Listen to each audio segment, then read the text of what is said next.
kali ini akan membahas tentang video review dari video dari Bri Aderai yang berjudul dengan penyebab kegemukan. Yuk, mari kita lihat apa saja sih penyebab kegemukan yang dijelaskan oleh Bri Aderai ini. Dan kita juga sudah mencematkan teks bahasa Indonesia bagi yang ingin melihat apa saja yang dibicarakan oleh Bri Aderai ini. Kalau kita berbicara sehat dan kuat itu berarti kalau dia ada di ujung kanan, berarti sakit dan lemah ada di ujung kiri. Nah, kalau kita berbicara soal sakit dan lemah, melihat daripada data yang ada berdasarkan asuransi sosial di Indonesia dengan program jaminan kesehatan nasional yang dikelola oleh BPJS Kesehatan, klaim-klaimnya teman-teman bisa lihat ya, hampir lebih dari 85%, bahkan 90% penyakitnya adalah berbagai penyakit apa? Yang berhubungan dengan ulah perilaku kita. Jadi dulu kalau istilahnya dari penyakit infeksi ringan, dia pelan-pelan beranjak kepada berbagai penyakit-penyakit yang dikenal dengan penyakit tidak menular atau penyakit degeneratif atau penyakit-penyakit yang disebabkan atau yang berhubungan dengan jantung, pembuluh darah yang disebabkan karena ulah perilaku kita. Nah, biasanya tercermin daripada apa, teman-teman? Di sini teman-teman sekalian. Yuk lihat di sini. Jadi obesitas ini sebenarnya hanya lebih kepada akibatnya, bukan sebabnya, teman-teman sekalian. Bukan gara-gara obesitas jadi akhirnya bermasalah dengan pembuluh darah dan jantung, tapi obesitas itu sebenarnya adalah sebuah cerminan yang sebenarnya menggambarkan situasi yang namanya metabolic syndrome itu sendiri. Jadi penyebabnya adalah, teman-teman lihat di sini, penyebabnya adalah resistensi insulin. Resistensi insulin itu disebabkan karena apa, teman-teman sekalian? Kalau di Indonesia makannya apa, coba teman-teman lihat. Makannya adalah karbo sama kombinasinya sama apa? Sama lemak. Cuma lemaknya yang baik atau yang buruk? Lemaknya yang buruk. Yaitu adalah apa? Yang biasanya yang omega 6-nya lebih tinggi daripada omega 3. Yang biasanya processed food, bukannya yang alami. Jadi bayangin, udah dari lemaknya sendiri aja adalah sebagai sumber toxicity atau keracunan, dikombin lagi sama karbonya. Karbo ketika kita makan, otomatis gula darah kita jadi meningkat gak, teman-teman sekalian? Meningkat. Ketika gula darah kita meningkat, berarti pankreas kita harus merilis apa untuk menurunkan gulanya? Harus merilis insulin. Tapi karena makannya terus karbo lagi, maka apa yang terjadi, teman-teman sekalian? Yang terjadi akhirnya selnya tidak sensitif lagi terhadap insulin.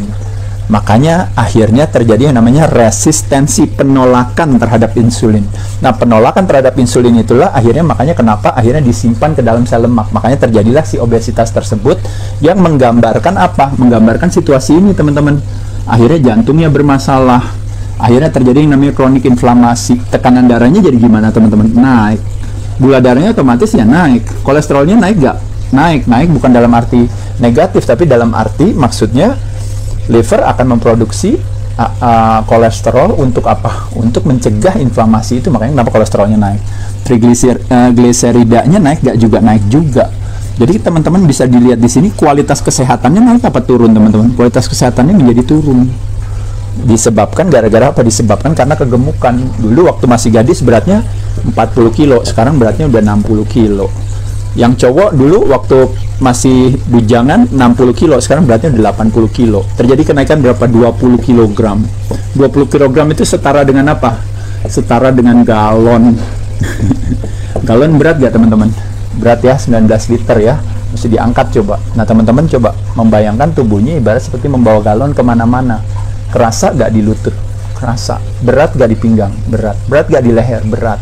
Makanya kenapa kelebihan berat badan menjadi yang namanya apa? Kontributor daripada prematur kematian.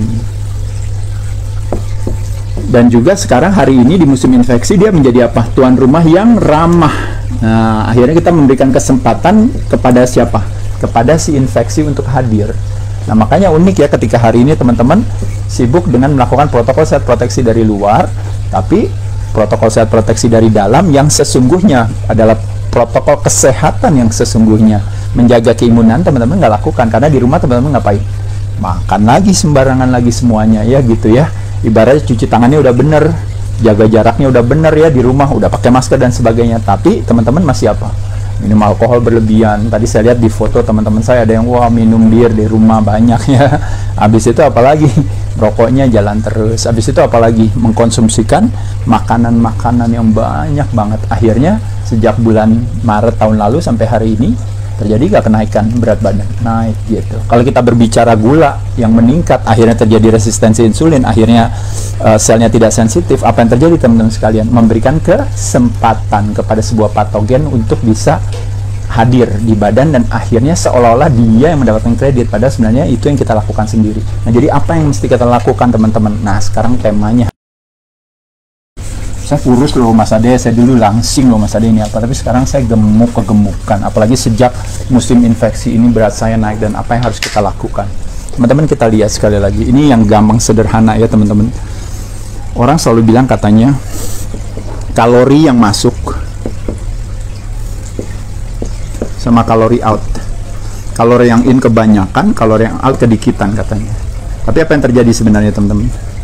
Ini pemaknaan, tidak sesederhana itu. Kenapa?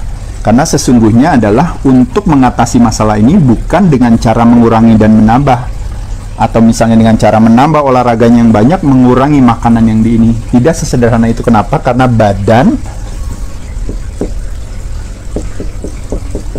memiliki apa? Sistem. Sistem itu berhubungan dengan hormonal. Nggak bisa hitung-hitungan teman-teman sekalian. Orang selalu berpikir, makanya kenapa kadang-kadang kebijakan kesehatan atau pendekatan kesehatan kadang-kadang senangnya duduk kita, it sounds good on paper, tapi dalam prakteknya nggak seperti itu. Begitupun juga dengan dalam badan kita, nggak sesederhana itu. Udah kurangin aja makan, banyak gerak, yang penting nanti badannya jadi sehat. Tidak sesederhana itu, karena badan adalah sebuah sistem.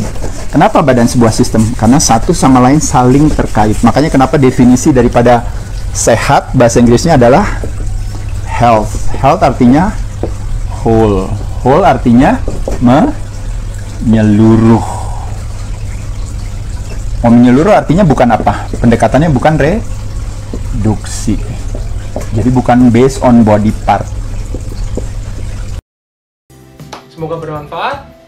Tunjukkan bahwa sehat adalah pilihan.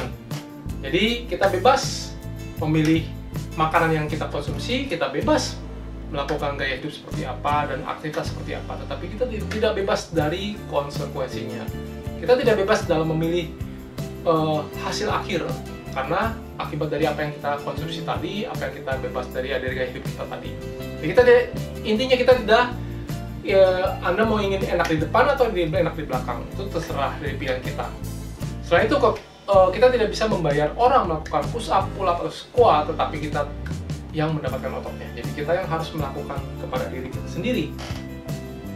Selain itu, kekuatan dan kesehatan mental kita ternyata dipengaruhi oleh kekuatan fisik. Jadi kita harus melatih fisik kita supaya kita bisa mengatasi segala tantangan di dalam hidup kita. Saya Joe Poafu bersama Bina Gareth. Kami mengajak Anda membangun generasi baru yang lebih cerdas, fit, dan tangguh. Di Bina Gareth, kami selalu percaya bahwa setiap orang pasti bisa memiliki tubuh yang ideal dan sehat. Dengan subscribe, like, dan share video ini, Anda turut membantu membangun Indonesia sehat dan kuat. Salam jelas fitness, saya JP.